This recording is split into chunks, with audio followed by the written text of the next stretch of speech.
Então, boa tarde a todos. Vamos iniciar uma mesa que é, bem, para além de se verificar que é uma mesa só composta por homens, não foi um efeito desejado, um resultado desejado, mas, na verdade, para discutir uma temática, enfim, muito interessante. A questão das lideranças políticas e das lideranças políticas em Portugal, hoje e no passado, mas hoje de facto há novidades grandes. E já, enfim, veremos isso com o debate. E temos aqui, enfim, são pessoas subejamente conhecidas, mas da minha direita para a minha esquerda, o Paulo Rocha, da agência Eclésia, o Vítor Matos, do Observador, Filipe Santos Costa, do Expresso, e o Joaquim Franco, da SIC. E, de facto, esta questão das lideranças, enfim, era escusado, enfim, salientar este ponto, mas realmente, aliás, como foi falado hoje de manhã, é um ponto muito importante. Até que ponto, qual o peso que as pessoas têm na política? Será que podemos conceber a política como uma máquina em que, substituindo as pessoas, quaisquer que sejam as pessoas, as coisas funcionam da mesma maneira? Ou não? Bem, hoje sabemos que não é assim. Aliás, hoje estamos subejamente preocupados, olhando para a política não apenas nacional, mas internacional, para o papel decisivo que pessoas concretas podem desempenhar, mesmo no âmbito de um sistema político democrático, como é o caso dos Estados Unidos e o papel de Trump. E por isso a minha primeira questão tem que ver precisamente com essa situação, do conhecimento que têm dos processos políticos, enfim, internacionais, mas em Portugal de uma forma particular, e sendo, enfim, vários dos membros da mesa, enfim, inclusive, estou-me a lembrar, por exemplo, do Filipe e do Vítor, que escreveram textos sobre personagens específicas ou com personagens específicas, seja sobre Mário Soares, seja sobre Marcelo Rebelo de Sousa, para dar dois exemplos, pensando naquilo que é hoje a situação portuguesa, de um presidente que vem, como se referia de manhã, de uma escola profundamente conservadoras. As escolas de Direito são, em Portugal, profundamente conservadoras. Aliás, é curioso porque o Vítor está aqui e sabe mais isso até do que eu, mas Marcelo Rebelo de Sousa, enquanto professor da Faculdade de Direito de Lisboa, atuava sempre de uma forma relativamente rígida, apesar de todos os seus almoços com estudantes e tudo mais, mas, na verdade, inicia, enfim, um caminho novo na política portuguesa, com a sua política dos afetos, da proximidade.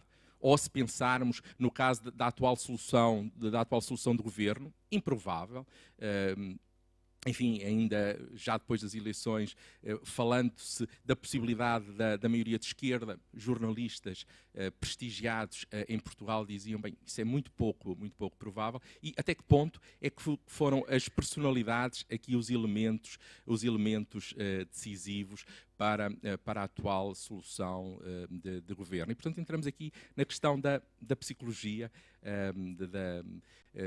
e não deixa de ser interessante, e este é o objetivo da mesa, colocar jornalistas. Normalmente o jornalista está no posto em que eu estou, mas os jornalistas são agentes políticos qualificados. São agentes políticos qualificados e que têm um pensamento próprio, não se limitam a construir notícias, têm opiniões informadas, e também nesta necessidade que existe da parte da academia de se abrir à sociedade. Hoje, felizmente, temos também muitos jornalistas que vão fazendo teses de mestrado e doutoramento, por vezes até surpreendendo nas suas próprias abordagens e metodologias, e é um elemento também muito rico. Vamos experimentar isto é, os jornalistas, na sua imensa liberdade e responsabilidade, falarem sobre um assunto importante. E, portanto, eu já falei demais, eu perguntaria, enfim, dentro deste contexto e do conhecimento que tem da política portuguesa e dos atores, o que é que o Paulo acha da preponderância ou não das pessoas e dos políticos na política.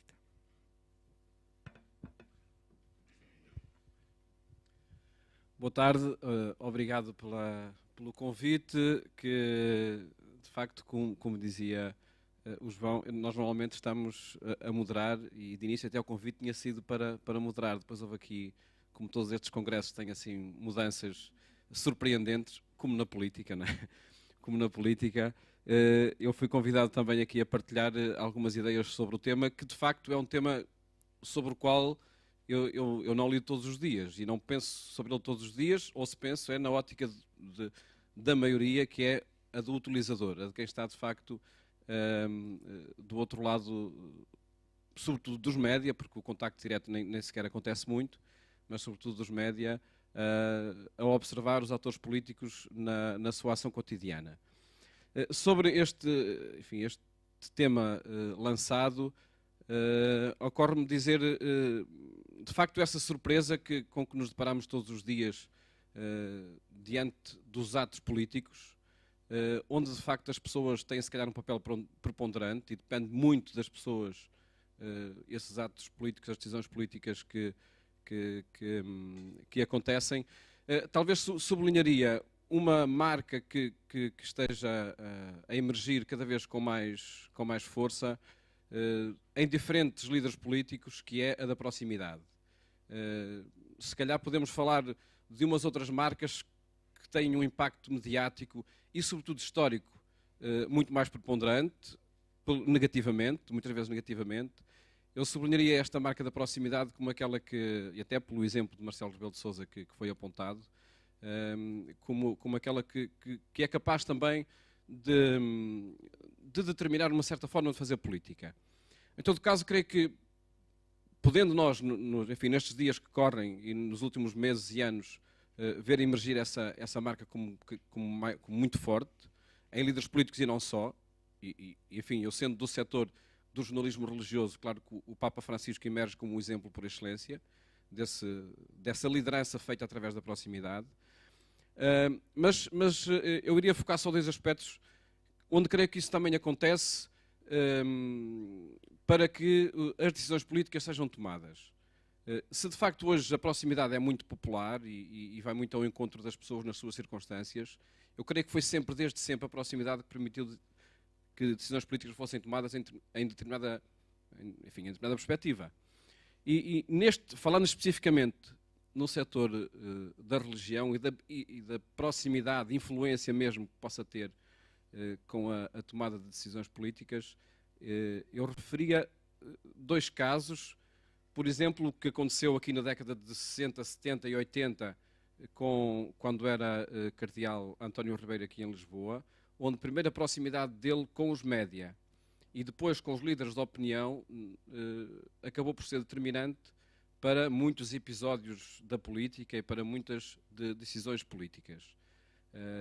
De facto, não foi só na década de 70, com a Revolução de Abril e caso Renascença, caso o cerco ao patriarcado, enfim, mas foi depois num cotidiano onde, mesmo que não fosse visível essa proximidade entre lideranças, ela, acho eu, que acabava por ser determinante para que muitas opções fossem tomadas. E recordo também um caso, enfim, é de um patriarca de Lisboa também, que não é o atual, também dos anteriores, em que, a páginas tantas, num debate assim doméstico, numa conversa doméstica, se falava na forma de conseguir com que determinada decisão entre os políticos fosse tomada ou não fosse tomada, fosse neste sentido ou naquele outro, e esse líder da Igreja Católica, a página santa saiu-se assim muito espontaneamente, com uma frase a dizer: eu convido lá para casa para um portinho e depois isso logo se resolve. Isto que acontece com as lideranças religiosas e a sua proximidade às políticas, se acontece episodicamente neste setor da religião, acho que é muito mais frequente noutros setores da sociedade. E onde aí, claro, que a economia acaba por ser determinante, ou acaba por ser um setor onde essa proximidade, ou essa causa e efeito se traduz de forma mais evidente. Digo isto para focar uma ideia, e enfim, depois logo se vê se outras é útil também a apresentar, sobretudo porque de facto temos aqui quem trabalha com lideranças políticas todos os dias, mas para focar esta ideia que falando em lideranças políticas, nós temos que falar nessas lideranças entre outras lideranças, porque de facto é impossível, como é próprio da política, que não se isole. Ela de facto enfim, é uma área de atuação, de investigação, seja do que for, que está sempre relacionada com todas as outras áreas. No que me diz respeito, esta ligação também à área da religião é evidente, mesmo entre lideranças religiosas. E ficar-me-ia por aqui para já. Muito obrigado. O exemplo do Papa Francisco é um exemplo interessante. O José Dalino Maltês, que estará connosco amanhã, apresentou como um bom exemplo de líder político para os nossos tempos, e apresentando precisamente como tal. Isto é, como líder político. E, de facto, se nós olharmos para figuras portuguesas que souberam compreender o fenómeno religioso também de uma forma interessante. Ainda hoje me pergunto, por exemplo, do Mário Soares, enfim, e a sua relação com a Igreja Católica a seguir ao 25 de Abril, que permitiu ainda hoje que o Partido Socialista tenha, por exemplo, uma forte implantação no Minho, na região mais, enfim, com prática religiosa mais elevada do país. Mas aquilo que eu perguntaria ao Joaquim Franco, que também lida também com este fenómeno religioso, mas não só, é se como analisa esta. Enfim, eu recordo-me que em 78, quando morreram os dois papas, enfim, a televisão pública portuguesa, o que seria impensável nos dias de hoje, fez luto. Não é? No entanto, continuam a existir relações também nesse plano. E em que plano é que, por exemplo, a personalidade de um homem como o Papa Francisco é determinante para a afirmação da Igreja no mundo, da Igreja Católica no mundo de hoje, que lhe é especialmente, ou em muitos casos, adverso? Muito obrigado. Eu trouxe uma projeção em PowerPoint. Peço desculpa. É a defesa dos incompetentes. É mostrar umas imagens e dizer umas coisas. Eu, de facto, caio assim um pouco de... Se calhar é um bom paraquedas. Caio um pouco de paraquedas num debate sobre um tema que não me diz diretamente respeito, embora, na verdade, seja dita, jornalista de televisão que é obrigado a trabalhar todos os assuntos de forma muito genérica diariamente, também tem de perceber um bocadinho de política e das articulações da política. Eu ontem, precisamente para não vir aqui dizer apenas meia dúzia de balelas, enfim, sintetizei algumas ideias e tenho ali um PowerPoint que corresponde precisamente à pergunta que me é feita a propósito do Papa Francisco. Eu vou passar ali então para o computador, se não se importa.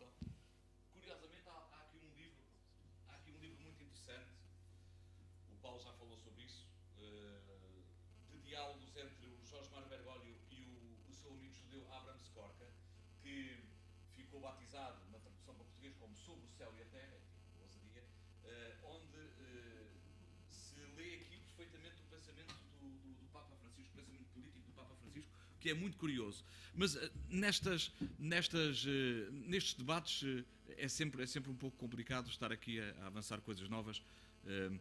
A pergunta que se faz no início deste debate, como eu ouvi, a pergunta é qual é o peso que as pessoas têm na política? E a pergunta que se quase tem de se devolver é de que pessoas falamos? O peso da pessoa, o político, ou o peso da pessoa destinatário da política, do cidadão, sendo que o político também é um cidadão? Qual é o peso do político no exercício da política e qual é o peso das pessoas no exercício da política? E aí, quando falamos de lideranças, podemos cruzar uma série de dimensões que têm a ver com o tempo que é o hoje. E eu, nesta discussão, permitam-me, a ideia é esta, que política se faz no tempo que é. Não é a política que se faz ou que se fez no tempo que foi, a que se fará no tempo que há de vir, mas política se faz no tempo que é. Este tempo, que é um tempo revolucionário do ponto de vista da imagem, da construção da tecnologia de relação e de comunicação. Ferramentas são hoje usadas pelos políticos e pelos cidadãos para a sua apreensão da política. Portanto, de forma muito concreta e muito clara, que política se faz no tempo que é hoje, que políticos temos no tempo que é hoje, que ferramentas se usam hoje no tempo da política. Esta fotografia é muito curiosa, foi alvo da nossa festa, da nossa alegria no ano passado, se bem se recordam, quando ganhámos o Euro, e esta foi uma fotografia fantástica, creio que foi de um colega nosso do Expresso, já não me recordo. Espero que sim. É irrelevante. Pronto, está aqui roubada de um festejo que parece que é uma montagem, mas não é montagem nenhuma, foi uma festa genuína, e a ideia que se põe é esta, e que é quase um retrato daquilo que temos hoje de ferramentas para o exercício da política, da gastronomia, do futebol, da religião, de tudo. Como é que se imagina a festa no balneário depois de se vencer um jogo de futebol? Esta é a pergunta que podemos fazer hoje. Não é como é que se festejava, nem como é que se vai festejar. Como é que se festeja hoje um jogo de futebol? Abrem uma garrafa de espumante, dão pulos em cuecas, partem os cacifos, dão banho aos treinadores, atiram-se aos jornalistas. Isto são mecanismos que nós víamos nas festas dos vencedores de campeonatos nacionais. Mas como é que se festeja de facto hoje uma vitória num balneário depois de um jogo com sucesso? Esta é uma imagem, é o anticlímax, é uma imagem da seleção da Argentina depois de ganhar um jogo na Copa América, na competição equivalente ao Campeonato da Europa, mas na América. Assim festejou o time de Messi essa vitória. E foi uma vitória importante, acho que foi ali nas quartas de final, ou meias finais, uma coisa assim. Este é o tempo que é hoje. No futebol, na gastronomia, na ciência, na religião e também na política. A maioria das entradas que nós temos hoje na internet são já feitas por esse aparelho que já é mais do que um telefone, é um prolongamento da nossa própria personalidade. Nós estamos aqui supostamente também entre gente da psicologia e era interessante nós percebermos, no tempo que é hoje, o que é que representa este aparelho na vida, no corpo e na alma das pessoas. As redes sociais assumem o domínio, selecionam perversamente conteúdos, a partir dos interesses digitalmente escolhidos para cada um dos seus alvos, os consumidores, antecipam-se aos sites originais, promovem consumos mais emocionais, consumos mediáticos mais emocionais, velozes e por isso mesmo até muito mais acríticos. Este é o cenário. Também no exercício da política. Cria-se a ilusão de uma opinião pública que de facto não existe. Um clique, um like, um desabafo, uma ofensa numa rede social não é um exercício de cidadania. Perdoem-me a expressão. É um desabafo circunstancial e limitado a uma ilusão. Estou ali a ver um rosto a dizer que não. Ainda bem. Ainda bem, porque há exceções. Claro, depende do impacto que lá que tem. Globalmente tem muito pouco impacto. Satisfaz sobretudo quem o coloca. O efeito a posteriori é muito relativo. Mas a questão das redes sociais é importante para nós percebermos como é que se pratica hoje o exercício político. Porque os seguidores de Donald Trump, de tantos likes que puseram nos posts de Donald Trump, passaram a ler apenas coisas que tinham a ver com o universo político e a sensibilidade de Donald Trump. O mundo fechou-se à volta de Donald Trump. E isso acontece em qualquer realidade. Se eu puser muitos likes sobre os bombeiros voluntários, irei receber, certamente, quando dar para a página do Facebook, propostas de venda de extintores ou de fardas para o quartel. Porque nós somos escolhidos, o nosso consumo é escolhido a partir dos nossos gostos. Portanto, estamos aqui numa lógica perversa e por isso eu dizia que se calhar o impacto não é assim tão... E então temos de fazer esta pergunta: quem são de facto os seres mais desonestos na Terra? Este desabafo, como vocês sabem, foi feito pelo presidente eleito dos Estados Unidos, quando se dirigia aos jornalistas, ou à comunicação social, aos médias, e dizia que estão entre os seres humanos mais desonestos na Terra. Temos de perceber então também o contexto em que este sujeito diz tal coisa. Onde é que está verdadeiramente a desonestidade nesta sociedade dita de comunicação livre? Esta imagem todos nós a conhecemos. A imagem que agora tem Donald Trump no lugar de Obama. Estamos a ver ali os jornalistas mais ou menos alinhados, não é? Mais ou menos organizados, disciplinados, não é? Mais ou menos disciplinados. Aqui temos também até a captação de imagem mais ou menos disciplinada, ali numa fila, os jornalistas estão numa lista. farão a pergunta, curiosamente com o Presidente Obama violou-se um pouco aquele princípio da pergunta escolhida ou do jornalista escolhido. O Obama de vez em quando dava a voz a quem não estava à espera de ter voz para fazer perguntas. Pois às vezes também faziam perguntas que o Obama não estava à espera delas. Mas pronto, agora se calhar a coisa vai mudar, vai ser precisamente o contrário agora. Vamos ver como é que decorre. Mas isto é um cenário mais ou menos disciplinado. Isto não é política que é a política que foi. Porque a política que já é outra. Permitam-me agora abrir aqui um filme para percebermos mais ou menos como é que se imagina a política que é e aquela que eventualmente irá ser. Que exercício mediático se faz da política hoje? É um pouco como aquela brincadeira do onde está Wall-E, não é? Onde está Wall-E? Este é o cenário que temos já. E é possivelmente o que iremos ter com outras ferramentas, com outros instrumentos. O exercício da política faz-se a partir de um olhar que não é mediado. E para nós jornalistas isto é perverso. É que faz também através de um olhar que não é mediado. E se calhar a vitória de Trump pode explicar um pouco isso. Porque a mensagem política não se faz já apenas com a mediação jornalística. Eu há pouco dizia ali fora, não sou jornalista de política, faço política como todos os jornalistas generalistas são obrigados a fazê-lo, mas faço muitas campanhas eleitorais, campanhas de televisão.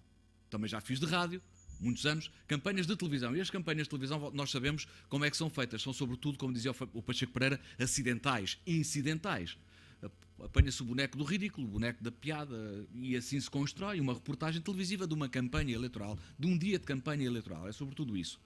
Depois, quando há bom senso, também se põe política pelo meio. Mas pronto, uma campanha em televisão é feita através do acidente e do incidente. E há pouco dizia, eu tenho a impressão que comecei a fazer contas, sou neste momento talvez o jornalista português, por acaso, não é por afinidade nenhuma, que mais campanhas nas pernas tem do Partido Comunista Português e da CDU.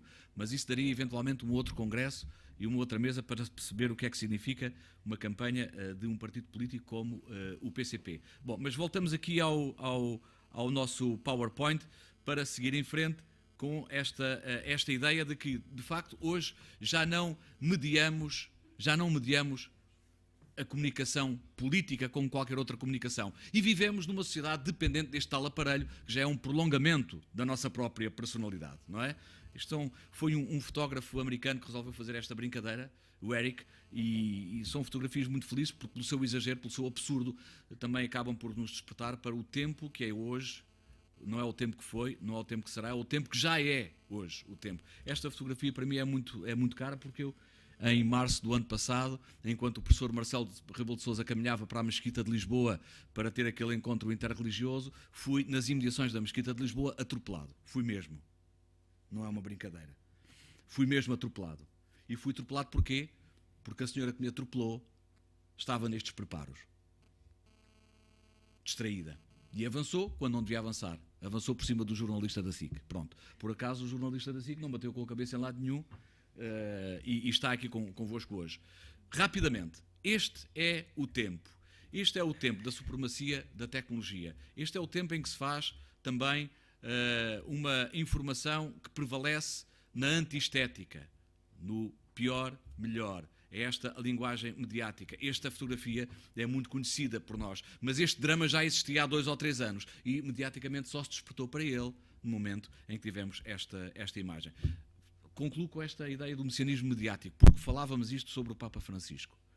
Nós vivemos um tempo privilegiado em que conheceu 2 messias mediáticos. O messianismo mediático é aquela figura criada por Inácio Ramonet de figuras nas quais se depositam expectativas que foram criadas.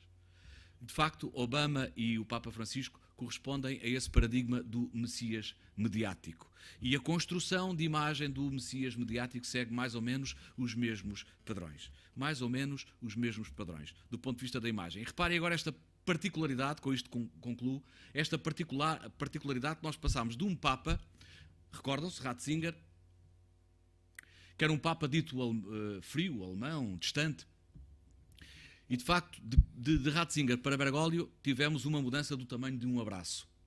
Isso criou um paradigma de interpretação da própria figura do Papa. No tempo das relações virtuais, retomou-se a relação dos afetos e da ternura experienciada. Este era Ratzinger, e é Ratzinger, um homem que cumprimenta à distância de um braço. No seu estilo alemão, muito cauteloso, cumprimentava à distância de um braço. E passámos, de repente, do paradigma de um Papa à distância de um braço para um Papa à distância de um abraço, com tudo o que isto implicou na forma de reinterpretar a figura do próprio Papa, do próprio líder, num tempo onde prevalece, sobretudo, a relação virtual e em que se carecem, em que estas relações que nós construímos hoje carecem do afeto, da ternura e do toque.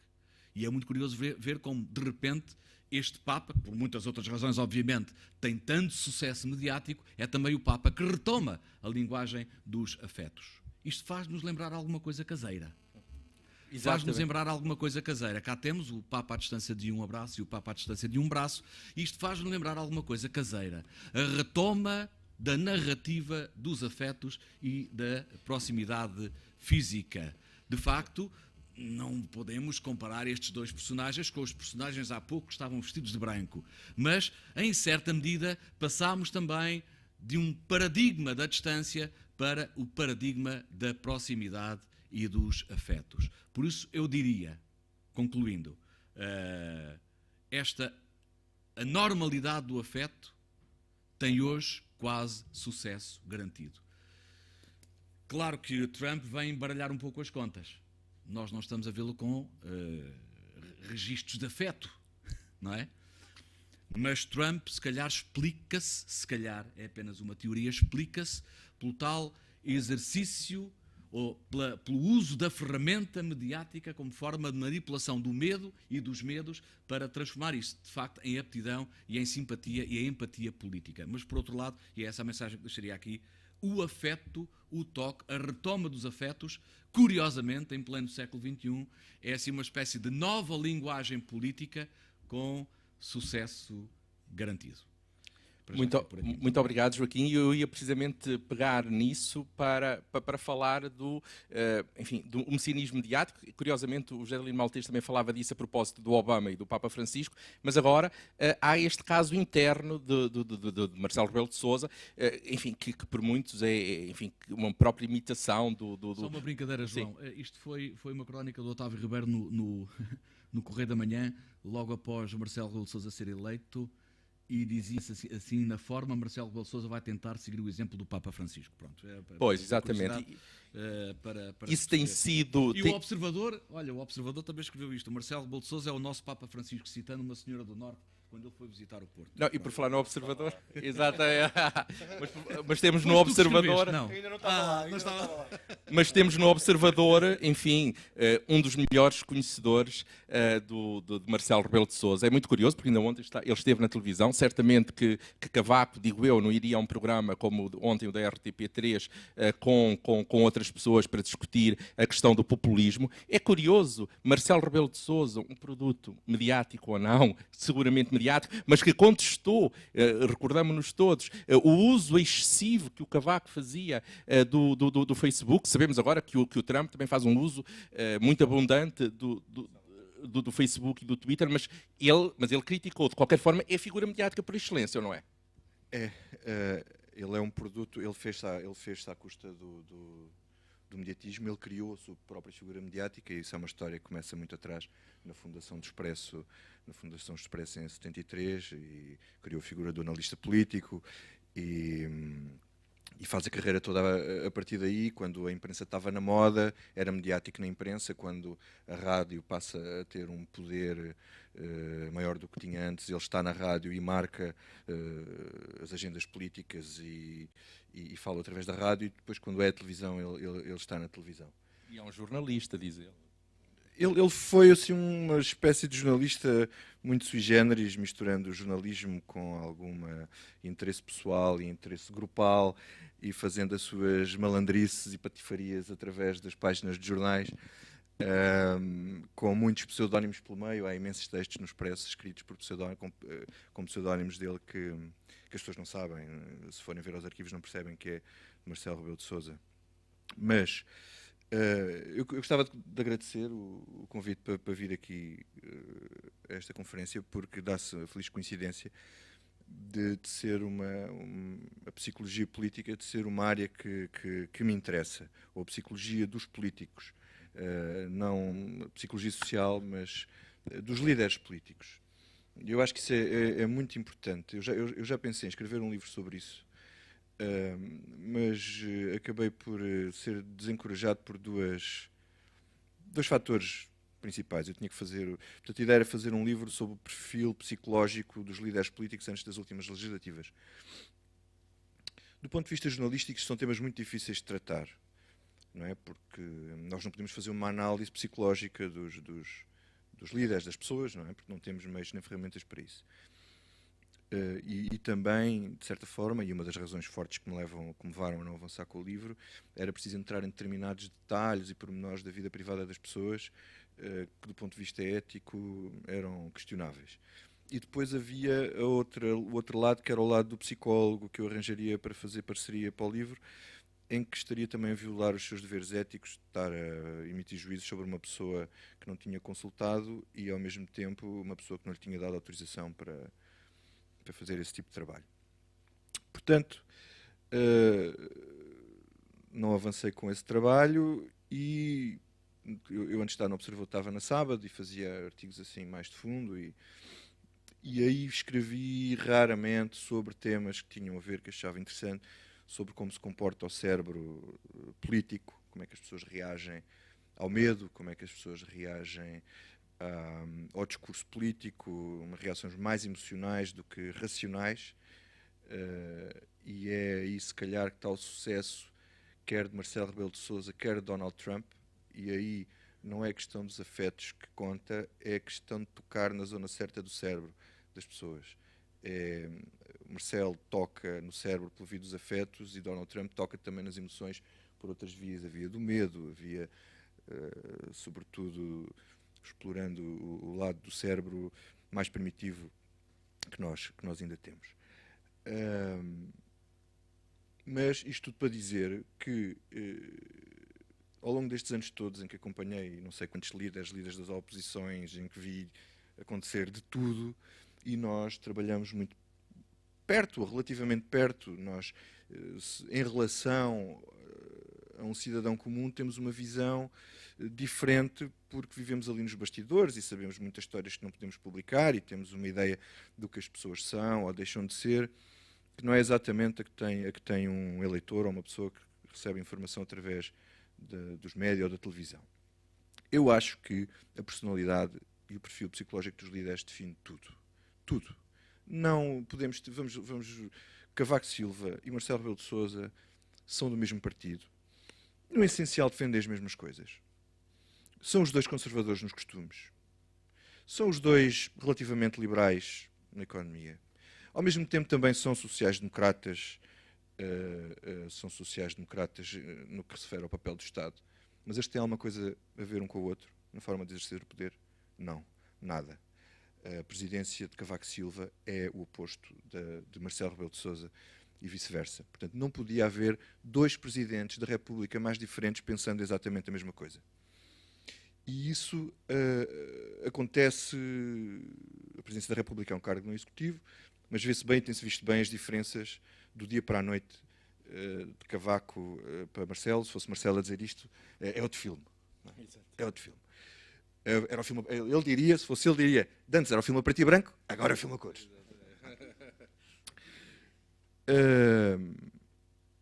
Mas isto tudo, por exemplo, outro exemplo interessante é o de António Costa e António José Seguro.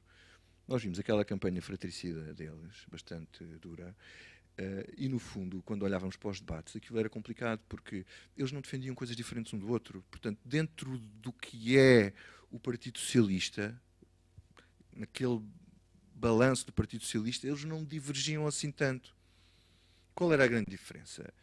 Era uma diferença de personalidades, de estilo, de afirmação pessoal perante o partido, e claro que o partido percepciona qual é aquele que parece que está mais próximo de chegar ao poder. Afinal, as coisas não eram bem assim, porque o António José Seguro caiu da liderança porque ganhou umas eleições e António Costa tornou-se primeiro-ministro porque perdeu, mas essa é outra conversa. Na verdade, quer dizer, eu acho que os políticos têm características diferentes do cidadão comum. Os líderes políticos têm características diferentes, psicológicas diferentes do cidadão comum. E que a mim, no acompanhamento que faço ao longo destes anos todos, desta gente, eu pergunto-me se eles são só doidos, não é? Quer dizer, isto tem a ver com quando nós acompanhamos um político e vemos, mas quem é que se quer meter nisto? Quer dizer, quem é que quer passar a vida a ter esta vida? Eu uma vez fiz uma reportagem, passei uma semana com o Durão Barroso em Bruxelas, e a agenda dele era, ao meio-dia 43 uma entrevista, ao meio-dia 47 uma reunião, à 1h34 a saída para não sei onde, para chegar, isto era um minuto, quer dizer, pensamos, quem é que quer ter uma vida destas? Uma loucura. E depois voámos para Manchester, porque havia lá, no meio lá daquelas coisas todas políticas, para Manchester, porque havia um jogo do Manchester contra a equipa do resto da Europa, que fazia os 50 anos do Manchester participar nas competições europeias. E o Barroso, que se tinha levantado para aí às 6 da manhã, chegou lá completamente exausto e alguém lhe levou uma roupinha e ele foi tomar duche a um chuveiro, a um balneário, tomou o duche e tal, e vinha impecável. Diz-me assim, já estou porreiro, já estou impecável, estava estourado, agora tomei este duchinho, estou pronto para outra. Quer dizer, é preciso uma tremenda resiliência para acho que a primeira característica para uma liderança, para um líder político, tem que ter uma capacidade de resistência, resiliência física e psicológica, sobretudo psicológica, muito, muito acima do normal. Quem é que aguenta acordar de manhã e ouvir as notícias e ouvir os comentadores e ver toda a gente a dizer mal? Quer dizer, se faz mais para a esquerda vai dizer mal, se faz mais para a direita vai dizer mal, portanto faça o que fizer vai dizer mal, as coisas nunca correm bem. E quem é que quer entrar numa carreira política, pensem bem nisto, que vai acabar mal? Quer dizer, as carreiras políticas, por definição, acabam mal. Acabam com uma derrota. Quer dizer, quando acabam com uma derrota. Quer dizer, aqui o Filipe Santos Costa escreveu um belíssimo livro que acabou de ser relançado, que é sobre a última campanha de Mário Soares, em que ele já era uma figura histórica, já tinha a história toda conquistada para ele, não tinha mais nada a ganhar por participar, por tentar voltar a concorrer à presidência da República, mas ele lá foi e perdeu, e a carreira dele, se não fosse o tamanho daquele percurso gigantesco que ele tem, a carreira política dele também acabou mal, acabou com uma derrota, não é? Vocês conseguem se lembrar de algum político cuja carreira política tenha acabado bem? Não, só acaba bem depois quando se faz a visão histórica da coisa, não é? E uma das características é também, com certeza, que este esforço todo será feito para um dia, sei, entrar na história, eu não sei, as motivações depois serão, cada um terá as suas, mas eu acho que, como se vê, agora Donald Trump é um caso levado ao extremo, a personalidade dos líderes políticos é determinante para a organização que lideram e é determinante para depois o que se torna o país. Mas já lá vamos. Portanto, para além da resiliência, é preciso ter outros aspectos diferentes do cidadão comum. É preciso ter uma manha, uma maldade, uma falta de ingenuidade ou uma não cedência à ingenuidade em todas as circunstâncias, de uma certa desconfiança que tem que ser muito acima da média das pessoas. Essa carapaça dura que os políticos têm que ter em cargos de liderança, sejam primeiro-ministros ou líderes da oposição, porque ser líder da oposição existe talvez uma carapaça mais dura, porque um primeiro-ministro tem que estar protegido e a vida de um líder da oposição, seja do PSD ou do PS, é um drama. É um drama, nunca sabem o que é que vai ser, se a carreira deles vai acabar mal logo ou se vai acabar mal só depois de um dia chegarem ao poder e ter uma fase em que começa bem. Eu no outro dia tive uma conversa com uma pessoa que foi assessor de António Guterres e que me dizia assim, eu nunca mais me esqueço naquele dia, em 1995, quando ganhámos as eleições e estávamos a abrir o champanhe na casa dele, e ele me diz assim, festejem agora, rapazes, porque a partir de agora é só a descer. As pessoas, nesta situação, não se podem deixar impressionar por tudo o que acontece à sua volta, facilmente. Tem que ter um controlo das emoções muito forte. Mas este controle das emoções, esta carapaça pode levar depois a criar insensibilidades com o tempo. As pessoas tornam-se mais insensíveis, mais cruéis e uma grande dificuldade em criar empatia com os outros. uma coisa que eu acho que as pessoas depois, quando olham para trás e refletem sobre o que foi a sua passagem pelo poder, conseguem identificar isto. Depois tem uma necessidade incrível de estar sempre a projetar segurança. São pessoas que têm que mostrar sempre que são seguras. Um líder que pareça inseguro, seja para os que estão à sua volta, seja para o país, é um líder falhado, e isso não pode acontecer porque pode arrastar quer a organização, quer o país. E depois tem que conseguir viver com a sua imagem pública, não é? Que pode não corresponder àquilo que eles pensam de si próprios, o que também não é fácil. Depois há as consequências disto, que são coisas que eu acho que são muito interessantes e não são estudadas, nem os jornalistas podem escrever muito sobre isto, porque não são... Umas entram na intimidade, outras são um pouco palpáveis, que é, por exemplo, o vício do poder. O poder vicia, realmente, como uma droga. E como é que isto se pode estudar, por exemplo, do ponto de vista académico. Há livros sobre isto, mas é difícil. Ou as depressões. Os políticos que nós temos que se deprimem, que são deprimidos, que têm depressões que o público não percebe que têm. Houve um líder da oposição, aqui há uns anos, que pronto, as coisas não corriam bem, como não corre bem a nenhum, e às tantas ficou em casa, tinha um programa ali pelo país, e ficou em casa e inventou uma doença. Ele tinha ali um problemazito, mas aquilo exagerou-se um bocadinho, dizer que ele ficou em casa porque tinha, não vou dizer qual era o problema, porque pode-se identificar quem era a pessoa. Ele ficou em casa com uma depressão, o homem estava super deprimido. Depois veio-se a descobrir que ele andava a tomar umas coisas para emagrecer e era aquela beberagem que o deixava bastante em baixo, mas para além do resto das coisas. Mas estas pessoas passam por fases dessas complicadas do ponto de vista pessoal e nós não nos apercebemos disso. E isso tem influência no exercício do poder e no exercício das funções públicas. Depois há a angústia do exercício do poder, não é? Que há alguns políticos, por exemplo, Jorge Sampaio expressava, e isso era uma coisa que se via na cara dele, não é? Mas quem não sofre demasia ou minimamente com o exercício do poder, como, por exemplo, casos como José Sócrates, por exemplo, ou Durão Barroso, pessoas muito frias e irracionais, quer dizer, correm o risco de se tornarem insensíveis, frios, cruéis e outra vez perder empatia com os outros. E no fim é a depressão, com o vazio, que é o fim do poder.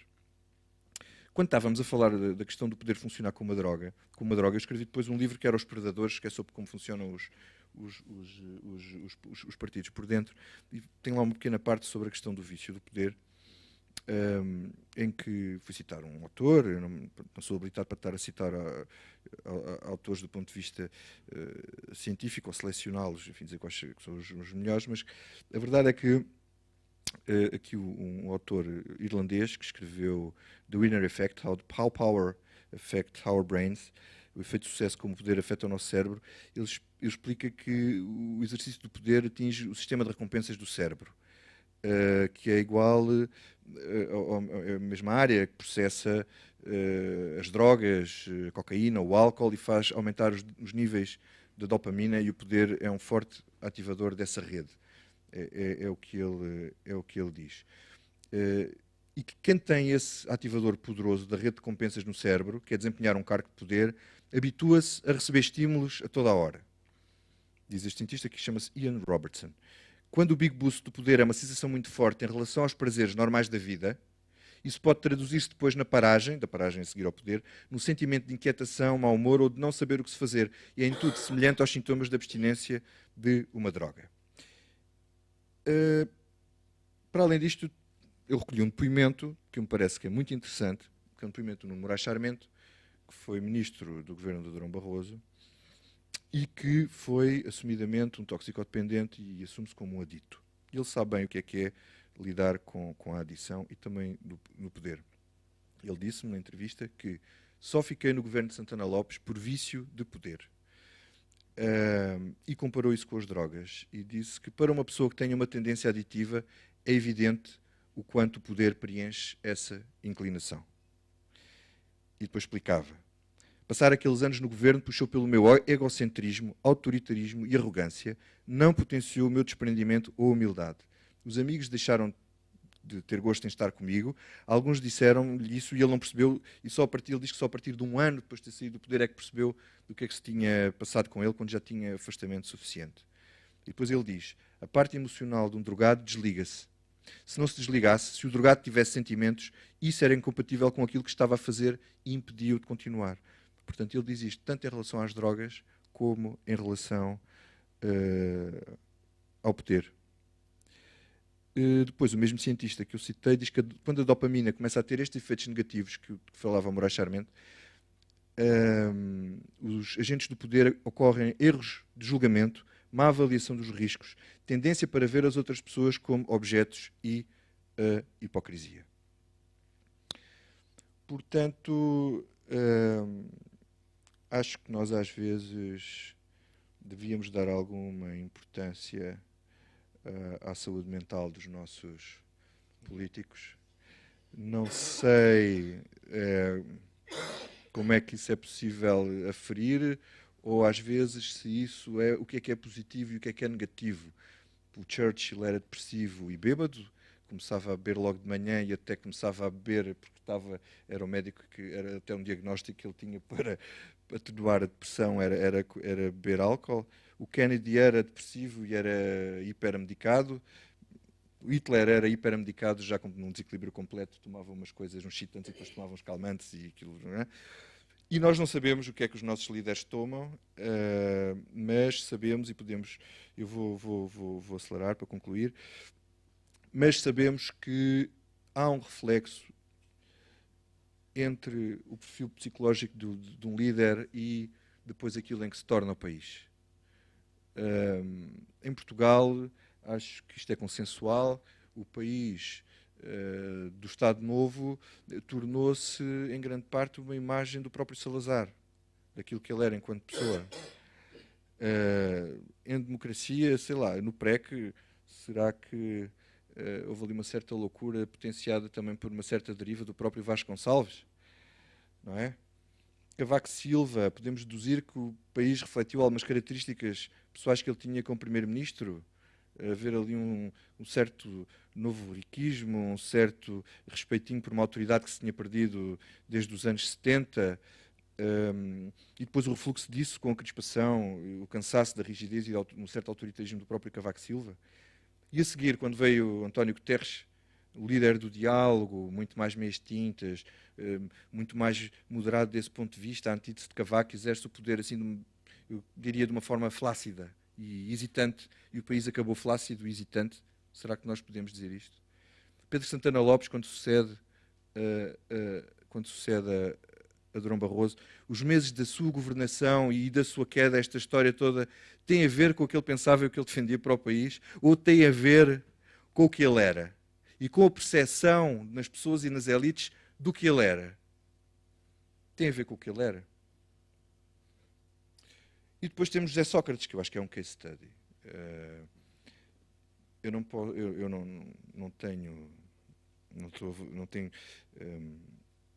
posso dizer, enfim, se ele tinha problemas do ponto de vista psicológico, mas é uma pessoa que tinha, como é que é dizer isto, algumas características de um psicopata. Ela tinha psicopatias. É uma opinião minha, mas eu acho que era muito interessante os cientistas debruçarem-se sobre isto e perceber este caso, porque ele era brilhante do ponto de vista político, tinha completamente exacerbadas as características de liderança que eu falei há bocado, a da resiliência, a da representação, a não empatia, e isso refletia-se na governação do país. E hoje, à luz daquilo que nós sabemos da história pessoal dele, e que nós na altura não sabíamos, podemos perguntar se o país faliu porque José Sócrates tem este tipo de relação com o dinheiro e com os bens materiais, e que não era o que ele pensava, mas o que ele era enquanto pessoa que levou o país ao que foi. Que uma pessoa com as mesmas ideias, uma pessoa do Partido Socialista, exatamente com as mesmas ideias de investimento público, neo-keynesianas e não sei o quê, não levaria o país à falência se fosse uma pessoa com uma cabeça formatada de outra maneira? Isto eu não estou a afirmar, estou a perguntar, porque acho que são questões que se podem levantar, e são dúvidas que podemos ter, e acho que era interessante estudar isto. E Passos Coelho, se ele não fosse tão teimoso, obstinado, casmurro, Portugal teria saído do resgate, ele sabendo que estava a contribuir, a contribuir para possivelmente não ganhar as eleições e que estava a fazer o contrário do que ele defendia quando estava na oposição, será que uma pessoa com outras características psicológicas teria conseguido fazer isto? Não sabemos. Depois, só para concluir, para não defraudar aqui o professor João Caetano, falar só um bocadinho de Marcelo Rebelo de Sousa. Eu, quando fiz a biografia dele, a minha conclusão, eu hoje penso que estou enganado, mas se calhar não estou assim tanto. Eu nunca o definiria como uma pessoa dos afetos, antes pelo contrário, defini sempre como uma pessoa fria, distante, egocêntrica. Portanto, esta questão dos afetos, isto tem a ver com o catolicismo dele, com a noção que ele tem. Eu acho que isto é genuíno, isto não é fabricado. Ele está nisto por serviço. É óbvio que um político tem sempre que desejar o poder e querer ter o poder, exercê-lo. Sem isso não se chega a cargos destes. Mas há aqui o lado católico dele, de serviço pelos outros, e que ele acha que tem uma missão, ele até acha que tem uma missão divina quase para fazer isto. No entanto, eu não o tenho como uma pessoa calorosa. Eu acho que isto em parte é fabricado. Isto em parte não é genuíno. Mas pronto, foi assim que ele construiu a sua imagem, mas eu acho que ele depois, por exemplo, para dentro, para os colaboradores, com as pessoas com quem se relaciona, ele não é assim, ele não passa a vida aos beijinhos e aos abraços com as pessoas com quem se relaciona. Isto é o que ele faz para fora, e é o que ele faz para fora com um certo tipo de pessoas. Se repararem, é normalmente com os mais desfavorecidos, com as pessoas, com os doentes, os desfavorecidos, eu estava-me a lembrar daquele cumprimento. O José Sócrates foi a um sítio, ele foi lá cumprimentá-lo. O António Costa não fez isso. E até discordo um bocado da questão dos afetos hoje serem amados. O António Costa não tem nada de afetos. Nem o Passos Coelho tem nada de afetos. Mas ninguém tem nada de afetos. E quem quiser imitar aquilo também não pega, porque aquilo tem a ver com o Marcelo Rebelo de Sousa, com o que ele é, com a maneira como ele pôs as coisas, porque as pessoas estavam habituadas a vê-lo na televisão e está ali, é uma popstar, dá abracinhos e beijinhos e não sei o quê, e isso conforta as pessoas, de facto, e descrispa o país, mas isso não é ele. As pessoas também não devem ficar iludidas que isso não é ele. O que ele é, e eu vou acabar, eu vou construir aqui uma série de adjetivos. Ele é, a minha bateria está a acabar, portanto não vou mesmo demorar muito. Ele é hiperdecisório, ciclotímico, tem um complexo de superioridade elitista e intelectual, é egocêntrico, narcisista, hiperativo, torcista, irónico, cruel, na pequena sacanice e absolutamente racional. Nada disto tem a ver com os afetos, mas na verdade ele é generoso, piedoso, curioso, trabalhador, tem uma noção de serviço pelos outros, é altruísta, é desprendido de bens materiais e, apesar de ser absolutamente racional, também é, contraditoriamente, absolutamente crente. Para acabar, eu diria que, mais do que os nossos políticos pensam, é importante nós sabermos o que é que eles sentem, e mais do que os programas, importa conhecer quem são eles, no seu verdadeiro fundo, as pessoas que vão decidir aspectos fundamentais das nossas vidas. Muito obrigado, Vítor, por esta excelente e altamente interpeladora análise. E de facto, o Franco Nogueira dizia do Salazar, logo no início, na biografia, que não era um santo, não era de um santo que falava. E descreve com muita, enfim, com muita atenção, por exemplo, os tempos em que ele, bem, para além de ser um homem de poucos amigos, mas os tempos em que ele vivia em depressão. Ele não usava o substantivo depressão, mas que ele vivia, de facto, mal e que sofria imenso com isso. Eu, aliás, recordo-me, aqui há uns 2, 3 anos, falava com um político português, um homem que já tinha sido deputado, que na altura exercia um importante cargo autárquico em Portugal, cargo ao qual já se tinha candidatado e que tinha perdido. Era ele um jovem político e dizia-me ele o quanto tinha sofrido com a derrota. E de facto, essa tese também de que se está acima, de que o político, uma espécie de herói que está acima do homem, da mulher comuns, mas ao mesmo tempo tem características, enfim, nomeadamente este político que eu estou a falar, enfim, não foi um líder de um partido, não foi um primeiro-ministro, não foi um presidente da República, mas foi um líder, de qualquer forma, político com alguma influência. Se pensarmos nos casos de Durão Barroso, de facto, um homem que toda a gente dizia que nunca chegaria a primeiro-ministro e que resistiu de uma forma notável. Ou, por exemplo, e passando já aqui ao Filipe, será que o Mário Soares, depois de toda aquela carreira que teve, notável, mas na última campanha presidencial, em 2006, será que ele sofreu muito com a derrota? E, de facto, esta pergunta, que de facto é uma pergunta interessantíssima, será que a sociedade que somos, em cada momento, é moldada pelos políticos que temos? Nós podemos pensar nisto, enfim, em termos de decisões concretas. Imaginemos que o Durão Barroso não tinha cedido, enfim, ao convite, por tantos criticado, por tantos apoiado, de ir para a Comissão Europeia, que se tinha mantido, que não havia o governo Santana Lopes, enfim, também provavelmente não haveria Sócrates. Mas imaginemos no caso de Soares. Há dias falava com o Filipe sobre um livro, O Alvorada Desfeita, por acaso uma conversa muito interessante, O Alvorada Desfeita, que é um livro escrito sob pseudónimo, mas, enfim, muita gente sabe quem é o autor, um conhecido professor de Direito português, em que a tese e se o 25 de Abril tivesse sido derrotado? E, portanto, haveria um caminho diverso, Portugal chegaria à democracia, mas por uma outra via. Podíamos pensar sobre Mário Soares de duas formas. Isto é, e se ele, em determinado momento, tivesse, logo, por exemplo, em 86, tivesse sido derrotado, ou mesmo antes, de que modo, pondo a questão sobre, por exemplo, a figura do Mário Soares, mas naturalmente será livre de fazer a análise que entender, de que modo é que Portugal e nós, portugueses, somos ou não somos, de alguma forma, expressão, consequência do próprio exercício de Mário Soares, nomeadamente com a decisão de agora vamos para a Europa. Portanto, qual a importância, por exemplo, de uma figura como ele? Boa tarde a todos. Obrigado por este convite e obrigado pela sua pergunta. Eu vou fazer como fazem os políticos. Vou-lhe responder que é uma excelente pergunta e muito habilidosamente vou falar exatamente aquilo que eu queria falar, independentemente da sua pergunta.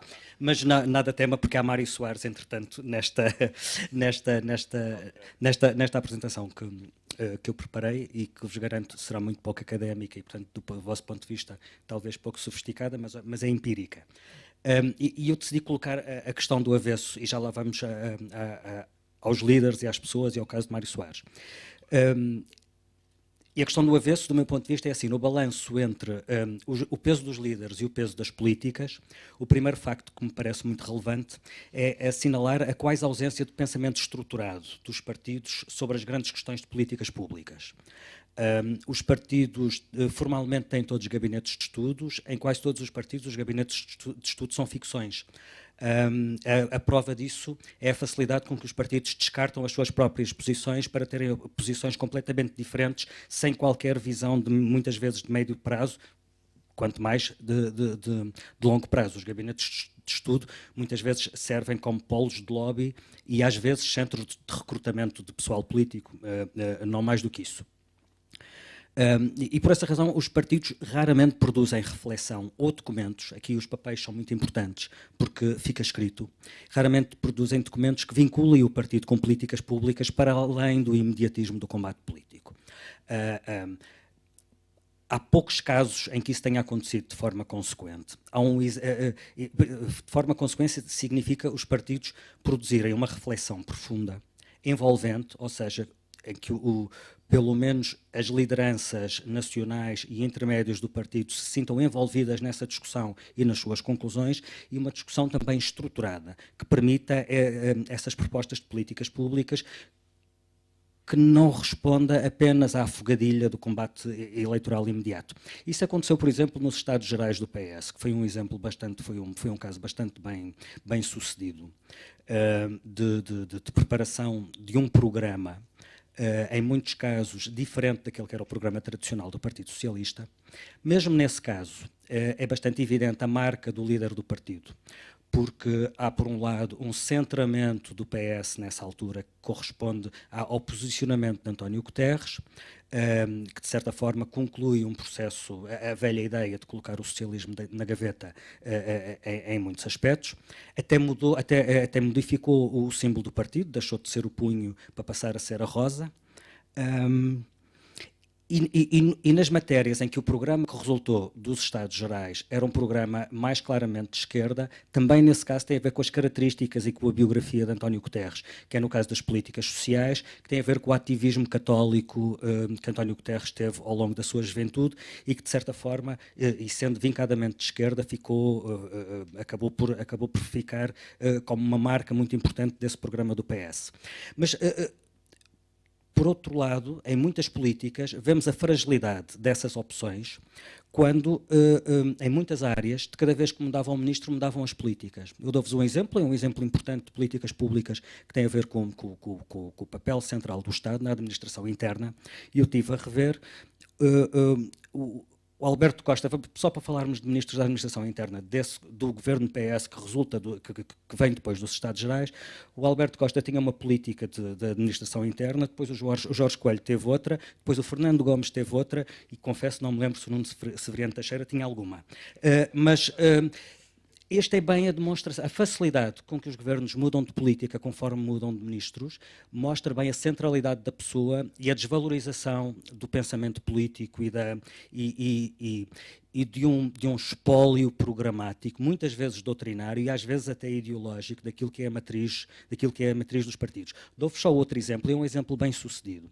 No CDS, quando Paulo Portas voltou à liderança em 2008, ele encomendou alguns relatórios sobre temas de políticas públicas que ele queria que fossem centrais no discurso do partido, e um deles foi sobre políticas de família, sobretudo políticas de natalidade, mas também políticas para os idosos. E foi Assunção Cristas, então uma novata no partido, que produziu esse relatório. O grupo de trabalho era um grupo absolutamente raro da qualidade das pessoas, que eu acabei por conhecer muitas. O relatório produzido, a qualidade do relatório produzido demonstra-se pelo seguinte: ainda hoje esse relatório é a base de muitas das iniciativas legislativas do CDS nessa matéria. Essa é uma das bandeiras do CDS mais consequentes desde 2008, a questão das políticas de natalidade, embora boa parte delas tenham sido viradas do avesso durante o governo supostamente por imposição da Troika, mas o que eu quero concluir daqui é que não só esse documento permitiu muito trabalho legislativo, como deu um enorme lastro político à pessoa que o coordenou e tornou a Assunção Cristas de uma absoluta desconhecida em evidente candidata à liderança do CDS, papel que tem hoje. Qual é o meu ponto para chegar à questão das lideranças? É o reverso da medalha. É que se não há papéis, tem que haver pessoas, porque as ideias têm que vir de algum sítio. E se os papéis não são bem preparados, se não são bem estruturados, se não são abrangentes e envolventes, os partidos acabam por ficar à mercê das pessoas que os dirigem e, sobretudo, dos líderes.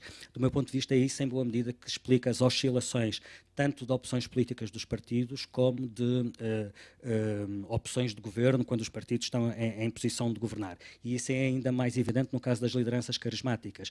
Os partidos são capazes de virar os seus programas do avesso quando surge um líder carismático que lhes garante o quê? Não coerência, mas vitórias eleitorais. E são dois planos completamente distintos. Eu diria, e aqui neste caso o Joaquim Franco seria mais habilitado para falar sobre isto, o único partido que foge a esta matriz é claramente o PCP, porque o PCP tem objetivamente uma matriz ideológica, doutrinal e programática, eu falaria dos três aspectos, que são muito vincadas. E o PCP, desse ponto de vista, consegue, de certa forma, juntar o melhor de dois mundos, que é as ideias bem estruturadas e bem enraizadas no partido e, em muitos casos, lideranças carismáticas. Não é objetivamente o caso do Carlos Carvalhas, mas ele é a exceção, se olharmos para os três líderes que o PCP teve em democracia. Cunhal era, obviamente, um líder carismático. Jerónimo de Sousa, à sua maneira, é também um líder carismático, e é curioso perceber que, apesar de internamente Jerónimo de Sousa ser bastante contestado naquele secretismo de concílio que faz, que é a vida interna do Partido Comunista, A popularidade que o Jerónimo de Sousa tem torna bastante difícil a sua substituição, como foi virtualmente impossível a substituição de Álvaro Cunhal, embora ninguém seja insubstituível, nem que seja quando morre ou quando está, como Cunhal estava, muito envelhecido.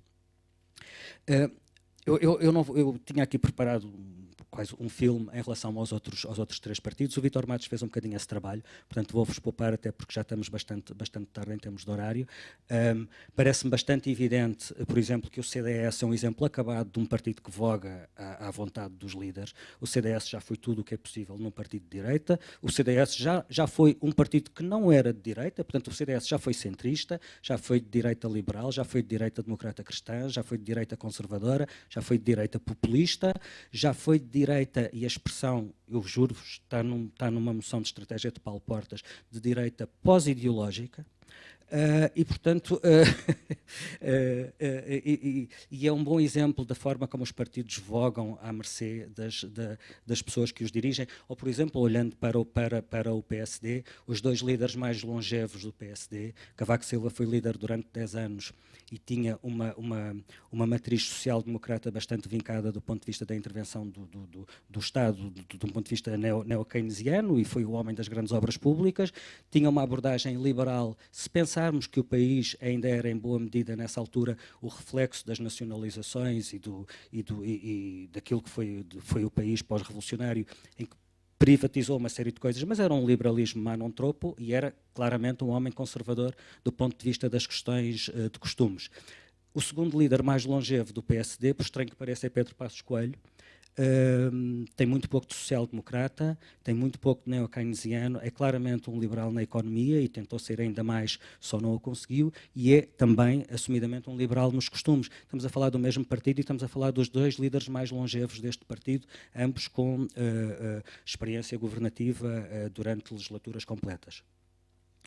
Queria só concluir olhando para a atualidade e muito rapidamente para os três protagonistas centrais que temos neste momento, até para se perceber a centralidade da personalidade dos políticos naquilo que é a ação política hoje em dia. Temos Marcelo Rebelo de Sousa, o presidente que está a puxar o eixo do sistema para uma tentativa de presidencialização, com base em quê? Não num programa, mas na sua popularidade imbatível e no seu estilo frenético. Reparem, eu não coloco aqui a afetividade, a popularidade e o estilo frenético. Temos António Costa, o homem que perdeu as eleições e, apesar disso, é primeiro-ministro. Isto não é irrelevante. Nunca nenhum líder partidário que tivesse perdido eleições conseguiu lá chegar. Isto tem a ver com a idiosincrasia de António Costa. E temos Pedro Passos Coelho, o líder do partido mais votado, que acabou na oposição e de lá não arreda, até se ver. E o meu ponto é, de que é que falamos quando falamos em cada um destes protagonistas? Não falamos de política, falamos de características pessoais. Falamos da hiperatividade e da proximidade de Marcelo. Ele é muito próximo, nem que seja pela permanência com que está nos meios de comunicação social e entra-nos em casa todos os dias. Falamos da habilidade política de António Costa. Ele é claramente um político altamente habilidoso. Falamos da resiliência de Pedro Passos Coelho. Em nenhum destes casos falamos necessariamente de programas ou ideologias. Podíamos sempre tentar fazer uma história alternativa no sentido do livro que foi aqui mencionado. Os exercícios de história alternativa são muito estimulantes, são o que são. Acho que posso, sem grande risco, dizer que nada da situação política seria a que é se não fossem estes três personagens. É fácil perceber que nenhum dos outros candidatos presidenciais que disputaram as eleições há um ano conseguiria a mesma centralidade e a mesma permanência no debate político que Marcelo tem conseguido. Acho que é fácil arriscar que nenhum outro líder do PS conseguiria o feito que António Costa conseguiu, porque isto tem a ver com ele, com a sua maneira de inventar ovos de Colombo e com a sua habilidade política. E, decorrência daí, não seria possível que o líder do partido, da coligação que ganhou as eleições tivesse remetido à oposição e se mantivesse lá. O que é que os seus apoiantes esperam deles? Mais uma vez, não esperam políticas, esperam características pessoais. No caso dos apoiantes de Marcelo, esperam que ele continue a ser Marcelo. E vocês percebem do que é que eu estou a falar. Marcelo é Marcelo. com as suas marcelices.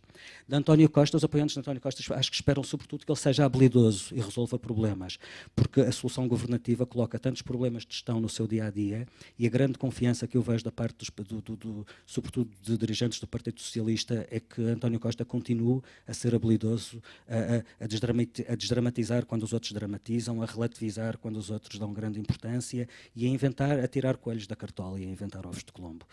E os apoiantes de Passos Coelho, os que ele ainda tem, esperam que ele resista. Mais uma vez, como programa político é pouco, mas que ele resista naquela forma, eu aqui arrisco usar um termo técnico, não sei se bem, mas aquela forma passiva ou agressiva de fazer oposição. E julgo que entendem aquilo que eu estou a dizer. Em todo o caso, o que os apoiantes destas três personagens esperam é que eles sejam previsíveis nas suas características, nas características definidoras da sua personalidade. Curiosamente, a expectativa não é, em nenhum dos casos, que sejam previsíveis nas suas políticas.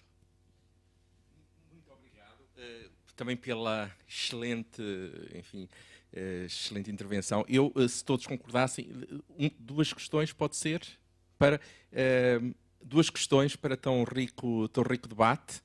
Quem quer fazer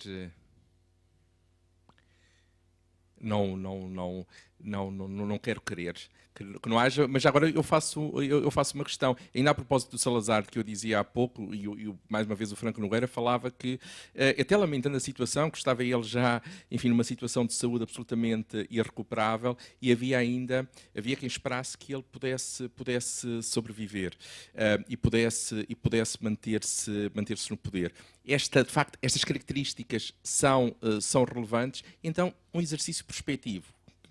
O que é que na política, enfim, falta muito a perspectiva, e sabemos que é muito difícil acertar no que vem aí, porque talvez também precisamente por este elemento humano imprevisível, enfim, uma decisão absolutamente inesperada, um golpe de teatro e tudo muda. Mas perante as dificuldades da política objetiva, o que é expectável?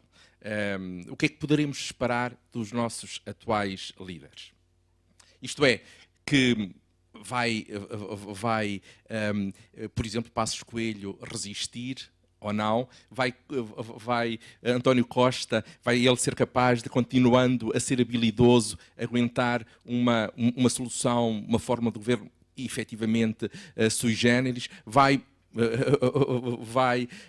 Jerónimo manter-se no poder apenas porque tem um impacto num partido como o Partido Comunista, enfim, um reconhecimento externo que, apesar de todas as dúvidas que existem no plano interno, e nesse sentido distinguindo-se, por exemplo, de um Carlos Carvalhas, que acabou por ser substituído, até que ponto é que arriscam fazer digamos assim, essa antecipação do que poderá acontecer?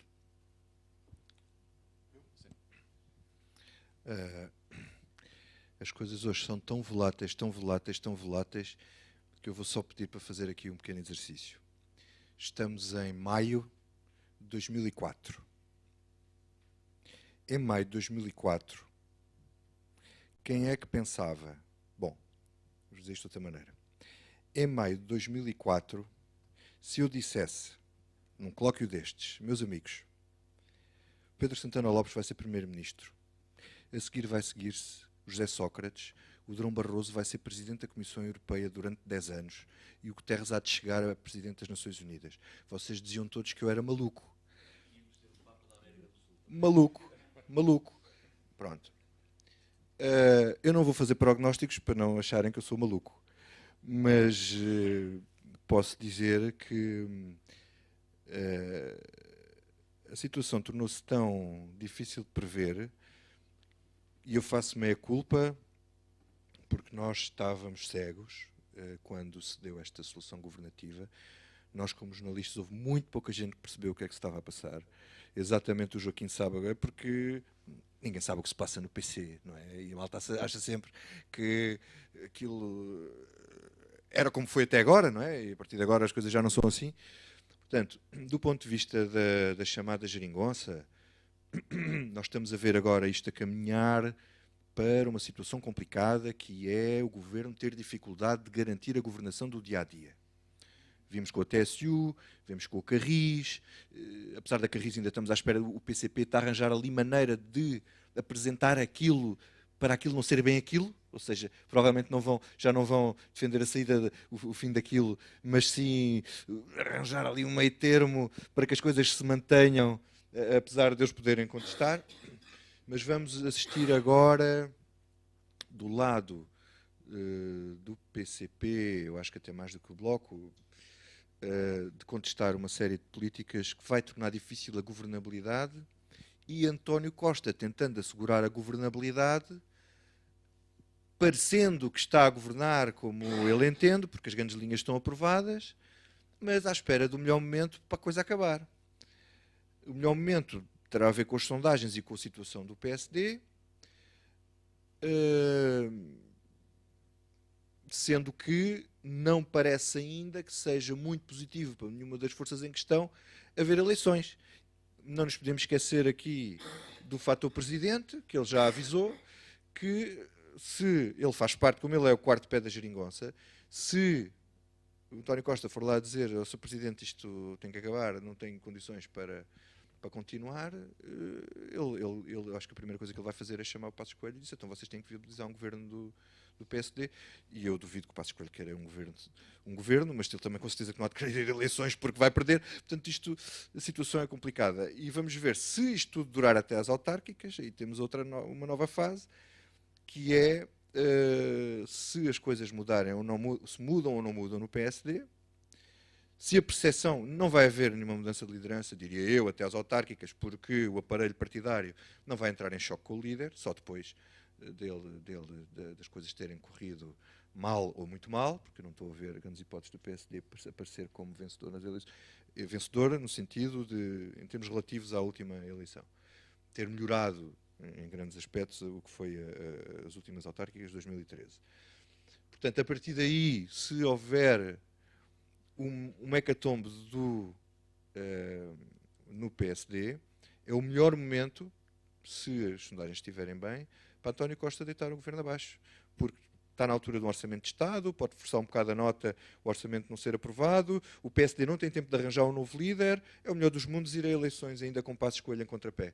Pronto, mas isto vale o que vale, se voltarmos a maio de 2004, quer dizer, podiam dizer, eu tentei fazer aqui uma análise em que vocês não dissessem que eu era doido, coisas que fizessem sentido, mas provavelmente as coisas vão acontecer sem qualquer tipo de sentido que nós possamos prever neste momento. Muito obrigado. Possivelmente o Presidente como no centro do sistema político, mas em todo o caso, prognósticos só no fim do jogo. É isso? Eu acho que é bastante apropriada a frase daquele humorista que dizia que é muito difícil fazer previsões, sobretudo sobre o futuro. E ainda mais numa situação em que tanta coisa é inédita. A vantagem é inédito que o partido mais votado não esteja no governo e esteja na oposição, é inédito que o partido que não ganhou as eleições lidere o governo em vez de estar na oposição, é inédito que um presidente em início de mandato tenha tanta centralidade no sistema e quase todos os dias se pronuncie sobre matérias que em boa medida são matérias da competência do governo, mas o Presidente, enfim, tem opinião sobre tudo. Em todo o caso, a desvantagem dos factos inéditos é que não sabemos como é que as coisas acabam. A vantagem é que só são inéditos uma vez e, portanto, tudo aquilo que nos surpreendeu nesta circunstância não nos poderá surpreender outra vez se se repetir no futuro. Em todo o caso, acho que não devemos, acho que não acontecerá seguramente nada até às eleições autárquicas, mas enfim, poderão depois, eu estou no Facebook, poderão apontar o meu dedo se eu falhar redondamente nesta minha expectativa. A razão para isso é porque ninguém pode avaliar o impacto que uma crise política teria depois no resultado das autárquicas. E a rede autárquica, a estrutura autárquica é muito importante, sobretudo para o PS, o PSD e o PCP. Portanto, ninguém quererá arriscar ser castigado nas autárquicas por aquilo que se passa na governação do país. Por outro lado, ninguém, dentro da chamada geringonça, ninguém quererá ficar com o ónus de a fazer, de lhe tirar uma perna e de a desequilibrar. António Costa, como digo, tem-se revelado muito habilidoso na gestão a encontrar soluções inéditas. Eu não desvalorizaria, em todo o caso, a capacidade, aquela atitude passivo-agressiva, como eu lhe chamava, de Pedro Passos Coelho, e a sua resiliência, por uma razão.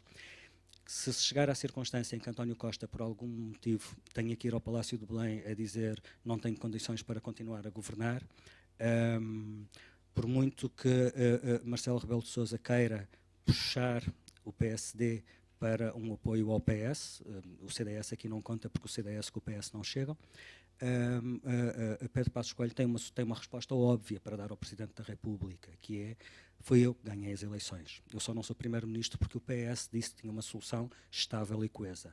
Uma vez que essa solução não se revelou estável e coesa, faça o favor de me dar posse como Primeiro-Ministro, de me dar carta para formar governo, eu formarei governo e o PS terá que ter a responsabilidade de, não podendo governar, deixar passar este governo na Assembleia da República. E o impasse que se criará aqui vai ser um impasse muito interessante se isto acontecer, porque, de facto, Pedro Passos Coelho tem bons argumentos para chegar a Belém e explicar porque é que não apoia o governo da pessoa que não ganhou as eleições. Muito obrigado, Joaquim. Rápida, não tem diretamente a ver com o assunto, embora isto me leva a uma reflexão. Eu dá-me a ideia que nós estamos a ver o tempo do fim das inevitabilidades. Quer dizer, nós fomos bombardeados nos últimos anos com o discurso das inevitabilidades, quando nós sabemos que na vida são poucas as inevitabilidades que nós temos. Temos sobretudo opções, pois umas saem mais caras do que outras, umas são mais difíceis que outras. Mas vivemos o paradigma do fim das inevitabilidades. O que é que isso significa? No exercício político nós vamos vendo o que é que isso significa. De facto, em 2004 era impensável, porque era inevitável, o raciocínio era inevitável, num determinado sentido, vimos que não se virou.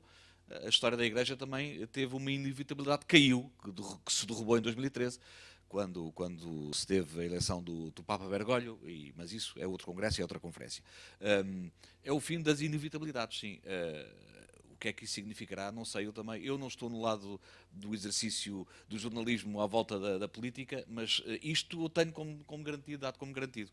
O que me parece, assim, no curto prazo, é que, pelo menos até às autárquicas, há uma inevitabilidade, que é segurar a coisa. Agora o resto fica para vocês que fazem a política fazer o resto dos exercícios. Só para uma nota. Há pouco, quando o Vítor disse que discordava de mim em relação à questão dos afetos, eu compreendo que o digas, mas eu recordo que eu não falei do Presidente Marcelo como sendo uma pessoa afetuosa, nem sequer como do Papa Francisco como sendo uma pessoa afetuosa. Relembrei aqui aquilo que me parece inegável, é que há um retomar da linguagem dos afetos como ferramenta ou instrumento do exercício político. Parece-me isso inegável, da comunicação política. Agora, o que é que isso também significa? Não sei. A nossa sorte, diria eu, porque nós sabemos que isso é um instrumento que nas mãos das pessoas erradas pode levar por maus caminhos. A nossa sorte é que o Marcelo é um bom tipo, aparentemente, portanto não teremos grandes problemas. Imagine-se mais esta boa ferramenta utilizada por outro tipo de protagonistas políticos. Não é? Ok. Vamos então uma pergunta, não sei se... Não, peço desculpa. Eu peço desculpa, depois fala em privado, está bem? Então, muito breve, muito breve.